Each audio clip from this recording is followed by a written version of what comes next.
بقى انت يطلع منك الجمال ده كله؟ ده انت حليتي لي النهارده مشاكل كتير قوي، ده انا كان نفسي فيه بشكل. الكسكسي ده سريع وخطير. كان زمان بيقعدوا يا عيني يعملوه بقى وشاشة على النار ويقعد بالساعات على النار. ليه ذكريات معايا خطيرة، جدتي كانت لازم تعمله في كل مناسبة حلوة وتأكلنا منه. بصوا الجمال، ربنا يرحمها يا رب. كسكسي سريع خطير، انا اتفاجئت بالنتيجة. تعالوا بينا نقول بسم الله ونشوف هنعمل ايه. جبت مكعبين زبدة كبار كده، ويا سلام بقى لو معلقتين كبار سمنة بلدي بدل الزبدة. كوباية دقيق سميد، وده بيتباع عند العطار سايب.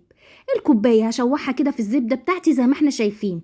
رشة ملح وقلبي حوالي 5 دقايق كده، افضل اشوح فيها لحد ما احس ان هي اتشربت المادة الدهنية بتاعتي وبقت تمام. كوباية مية مغلية، ولازم تبقى مغلية. هقلب ده كله، وبصوا احس بقى ان هو اتحول معايا لشبه عجين كده.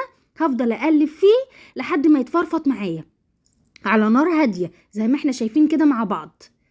ابتدى بقى يتفرفط معايا واحده واحده كده زي ما احنا شايفين على نار هاديه، وبقى شبه الكسكسي. عايزه اقول لكم انتوا هتتفاجئوا بجد من النتيجه، بس لازم تمشوا على الخطوات صح. افضلي قلبي فيه كده، هيفضل يتفرفط معاكي على نار هاديه كده، وتكون الطاسه بتاعتك ما بتلزقش او الحله بتاعتك ما بتلزقش. تعالوا معايا بقى التكايات بتاعتي. حطيت له معلقه سكر عادي، مش بودره، ومكعب زبده. خلاص بعد ما اتفرفط معايا وقربت اطفي عليه. كوبايه معلقه سكر عاديه، ومكعب زبده او معلقه سمنه بلدي، وقلبت وطفيت عليه. غرفته بقى في الطبق. بصوا الجمال، يعني عايزه اوريكم قد ايه لذيذ وسهل، وبجد هتتفاجئوا من النتيجه. حطيت بقى شويه سكر بودره، وتعالى اقول لكم بقى على التكايات بتاعتي. رشه قرفه هتخلي لك الطعم عالمي.